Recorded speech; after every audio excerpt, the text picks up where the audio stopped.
Assalamualaikum warahmatullahi wabarakatuh. Kembali lagi di channel saya, Welinda Ahmad. Apa kabar Anda semuanya? Semoga Anda selalu dalam keadaan sehat walafiat dan dilancarkan segala urusannya serta dimudahkan rizkinya. Amin.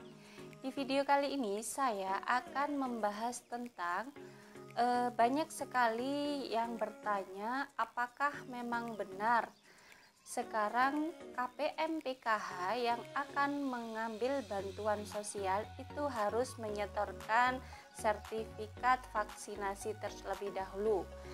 Kalau tidak disetorkan, tidak diberitahukan kepada petugas, maka apakah benar bantuannya akan dicabut oleh pemerintah?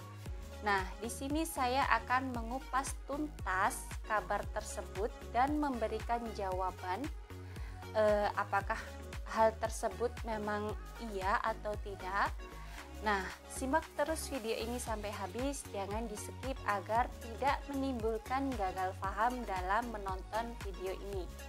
Dan bagi Anda yang baru bergabung di channel ini, jangan lupa klik tombol subscribe, aktifkan notifikasi loncengnya agar Anda mengetahui setiap saya mengupdate info-info terbaru mengenai bantuan sosial. Dan apabila Anda suka, silakan di-like dan di-share ke berbagai media sosial Anda. Baik, bahwasanya di tahun 2021 ini memang ada peraturan undang-undang baru dari Presiden Indonesia. Nah, ini berbeda dengan yang di tahun 2020 kemarin. Di tahun 2021 ini ada peraturan undang-undang yang baru. Nah, di sini saya akan membacakan poin-poin tentang peraturan baru bagi COVID-19 atau vaksinasi COVID-19. Nah, baik, saya akan membacakan peraturannya tersebut. Peraturan Presiden Republik Indonesia Nomor 14 Tahun 2021 tentang perubahan atas Peraturan Presiden Nomor 99 Tahun 2020 tentang pengadaan vaksin dan pelaksanaan vaksinasi dalam rangka penanggulangan pandemi coronavirus 19. Nah, ini ada perubahan pada nomor 99 tahun 2021 ya. Nah, isinya apa saja? Mari kita simak sampai habis ya. Nah, di sini khususnya yang saya ingin jelaskan adalah pada pasal 13A yang di sini ada 5 ayat. Nah, ayat yang pertama itu menjelaskan tentang Kementerian Kesehatan melakukan pendataan dan menetapkan sasaran penerima vaksin COVID-19. Jadi sebelum diadakannya vaksinasi, Kementerian Kesehatan sudah melakukan pendataan dan menetapkan sasaran penerima vaksin. Jadi siapa saja yang mau divaksin itu sudah didata oleh Kementerian Kesehatan. Maksudnya sudah ada yang dituju. Kemudian pas ayat yang kedua, yakni setiap orang yang telah ditetapkan sebagai sasaran penerima vaksin COVID-19 berdasarkan pendataan sebagaimana dimaksud yang ayat 1 wajib mengikuti vaksinasi COVID-19. Maksudnya adalah setiap orang yang telah ditentukan sudah ditetapkan sasarannya oleh Kementerian Kesehatan dan sudah didata, maka orang tersebut harus wajib melakukan vaksinasi guna untuk mencegah penularan COVID-19. Kemudian ayat yang ketiga, dikecualikan dari kewajiban sebagaimana dimaksud pada ayat 2 bagi sasaran penerima vaksin COVID-19 yang tidak memenuhi kriteria penerima vaksin COVID-19 sesuai dengan indikasi vaksin COVID-19 yang tersedia.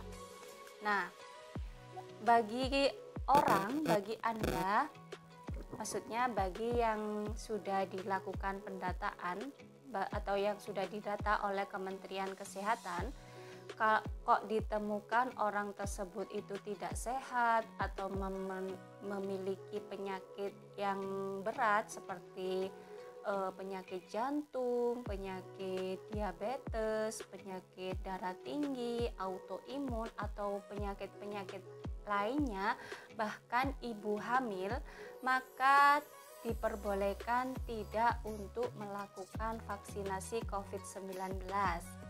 Tapi bagi Anda yang sehat dan sudah terdaftar sudah masuk daftar orang yang akan divaksinasi, maka Anda harus melakukan vaksinasi tersebut. Karena vaksin itu sehat, yang kedua halal, dan yang ketiga untuk mengurangi pencegahan penyebaran COVID-19. Akan tetapi kalau kalau orang tersebut itu tidak memenuhi syarat sehat, maka boleh tidak melakukan vaksinasi, itu dikecualikan. Kemudian ayat yang keempat adalah setiap orang yang telah ditetapkan sebagai sasaran penerima vaksin COVID-19 yang tidak mengikuti vaksinasi, maka sebagaimana dimaksud pada ayat 2 dapat dikenakan sanksi administratif berupa 1. Penundaan atau penghentian pemberian jaminan sosial atau bantuan sosial seperti PKH, BPNT, BST, nah seperti itu ya. Kemudian yang kedua, penundaan atau penghentian layanan administrasi pemerintah dan atau denda. Jadi bagi Anda, bagi setiap orang yang sudah masuk sasaran vaksinasi kemudian tidak mau melakukan vaksinasi, maka ada sanksi tersebut. Yang pertama itu tidak akan dilayani yang pertama penundaan atau penghentian pemberian jaminan sosial atau bantuan sosial.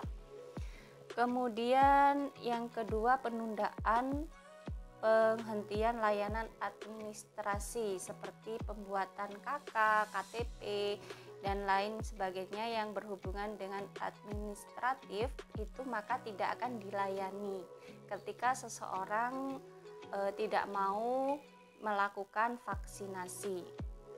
Nah, maka dari itu bagi Anda semua yang sudah dapat undangan vaksinasi dari desa maupun dari puskesmas, harap segera mendatangi vaksinasi tersebut.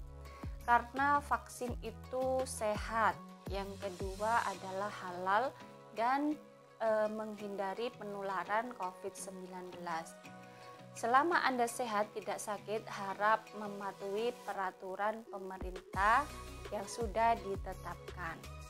Nah, untuk kabar yang menginformasikan bahwasanya kalau KPM PKH tidak mau melakukan vaksinasi, maka bantuan sosialnya akan dicabut. Nah, sementara ini pendamping PKH belum menerima instruksi langsung dari Kementerian Sosial harus dicabut apa tidak untuk KPM yang tidak melakukan vaksinasi. Jadi saya harap itu bisa difahami ya terkait kabar-kabar yang mengejutkan ini atau mengejutkan Anda semua. Apakah memang benar KPM PKH yang tidak vaksinasi akan dicabut bantuannya? Nah, kita belum bisa memastikan karena memang belum ada pengumuman yang jelas harus mencabut bantuan tersebut. Nah, itu tadi sekilas penjelasan dari saya dan informasi dari saya, semoga bermanfaat bagi Anda semua. Dan bagi Anda yang belum subscribe channel ini, silakan di-subscribe karena subscribe itu gratis. Kemudian aktifkan lonceng notifikasinya agar Anda mengetahui setiap saya mengupdate video-video terbaru. Dan apabila Anda suka dengan video ini, silakan di-like dan di-share ke berbagai media sosial Anda. Dari saya, wallahul muwaffiq ila aqwamit thoriq. Wassalamualaikum warahmatullahi wabarakatuh.